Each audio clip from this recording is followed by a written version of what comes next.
Bonjour à tous, alors aujourd'hui je vous propose une vidéo à destination des terminales spécialité maths. On est donc dans le chapitre sur les fonctions trigonométriques et on va en étudier une justement, hein, la fonction d'expression cosinus x moins racine de 2 sur 2x. Et on va faire une première étude des variations sur 0 de pi et ensuite on va étudier la convexité.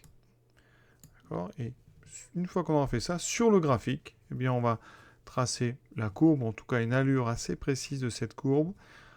J'ai déjà tracé ici les deux tangentes au point d'inflexion. Je n'ai pas mis les points, on verra où ils sont. Et vous allez voir qu'avec ces informations-là et quelques valeurs, on arrive à avoir une courbe vraiment très précise. Pour les variations de f, la première chose à faire, ça va être de dériver. Cette fonction, elle est évidemment dérivable.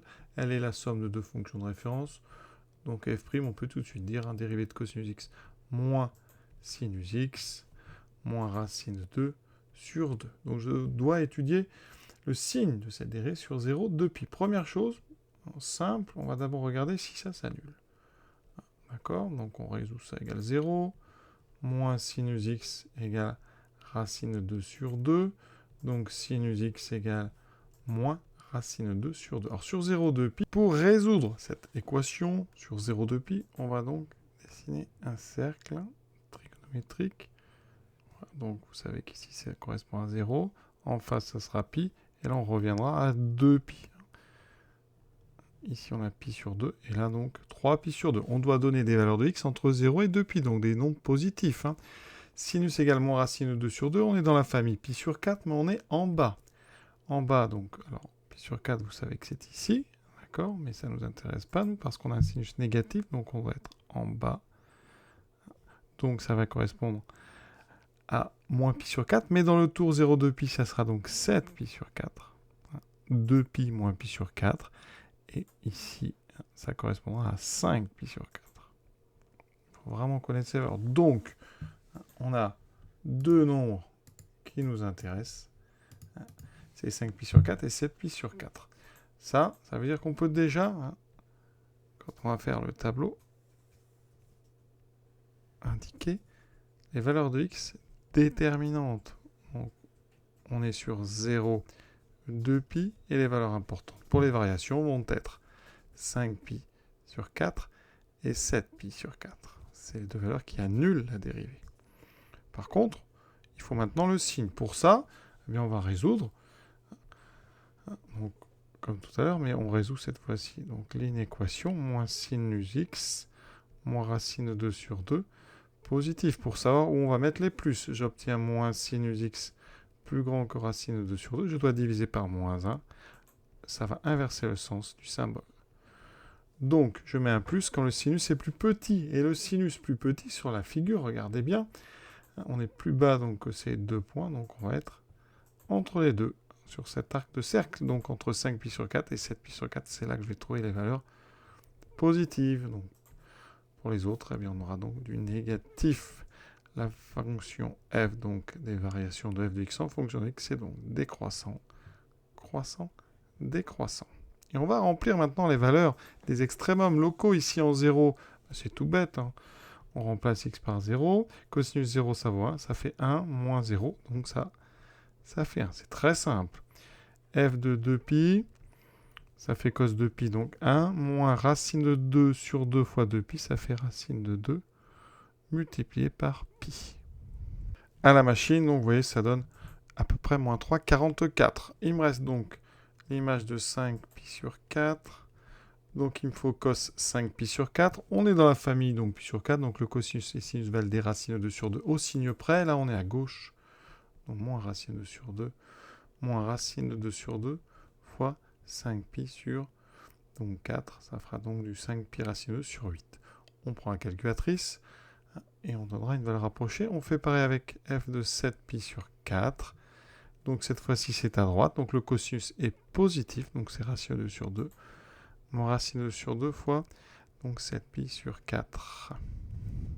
Et pour le dernier, on trouve, vous voyez, à peu près moins 3, 18. Donc déjà, première remarque, toutes ces valeurs sont cohérentes. On part de 1, on descend à moins 3, 48 à peu près, on remonte à peu près à moins 3, 18, on redescend à moins 3, 44. Donc tout ça est très cohérent. Alors ici, j'ai placé, vous voyez, les 4 points qui correspondent au tableau. Comme ça, on aura déjà ça, puisqu'à la fin, on va tracer la courbe. Alors la deuxième question, c'est l'étude de la convexité. Vous savez que quand une fonction est dérivable 2 fois, pour étudier la convexité, il s'agit d'étudier le signe de la dérivée seconde. Alors f est évidemment dérivable 2 fois, c'est très simple. On a moins sinus à dériver, donc ça fait moins cosinus. La dérivée de sinus, c'est cosinus. Et le moins racine 2 disparaît donc. Le signe de f seconde, c'est le signe de moins cosinus x. Donc ça va être très rapide à faire. On est donc sur 0, 2 pi. Dans le texte, dans la dernière question, on vous a tracé les deux tangentes au point d'inflexion. Donc il s'agit de trouver les valeurs qui correspondent. Alors, le signe de moins cosinus x, c'est très simple. Cosinus x s'annule déjà, vous le savez, en pi sur 2 et 3 pi sur 2. D'accord ? Ça, on le sait. Au niveau du signe, le cosinus est d'abord positif, puis négatif, puis positif. Mais comme on multiplie par moins 1, ça inverse. On aura donc moins, plus, moins. On a donc, au niveau de la convexité de f, une zone avec une dérivée seconde négative, donc une zone concave, suivie d'une zone entre pi sur 2 et 3 pi sur 2 convexe, et une troisième zone concave, avec deux changements de signe de f seconde, donc deux points d'inflexion. Deux points d'inflexion qui sont... Alors les points d'inflexion ne sont pas des points d'inflexion de f, c'est des points d'inflexion de la courbe. Donc je vais appeler CF. Donc abscisse pi sur 2 et 3 pi sur 2. D'accord ? Donc on va les placer. Alors comme on a déjà les tangentes, on ne s'embête pas.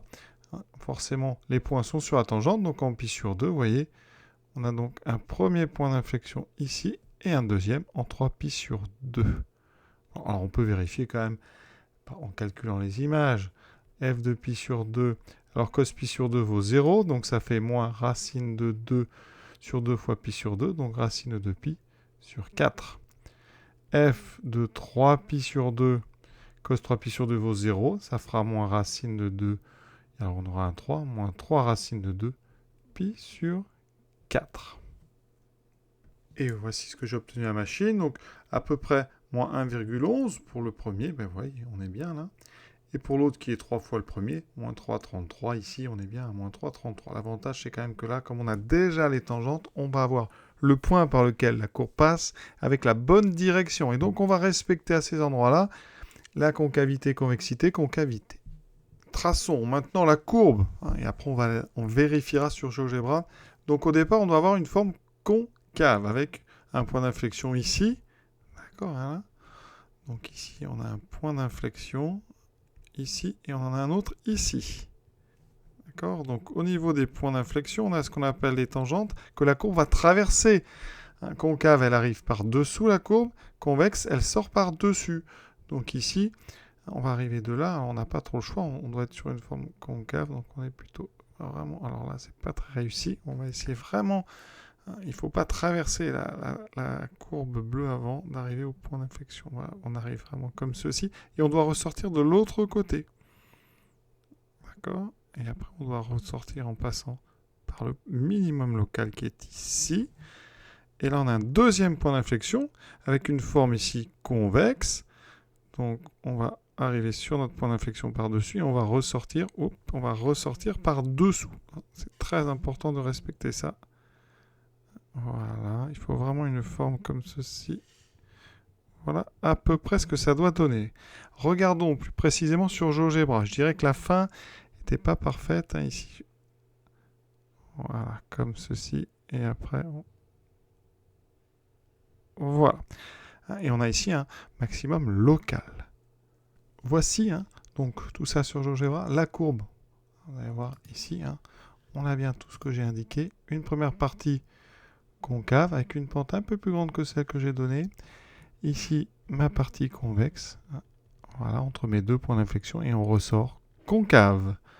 Voilà, cet exercice très joli, assez sympa, pas difficile, mais quand même qui permet de mettre en valeur tout ce que vous avez appris cette année sur la convexité, les sens de variation, position par rapport à une tangente. Voilà, tout y est avec des calculs relativement simples. Voilà, j'espère que ça vous a plu.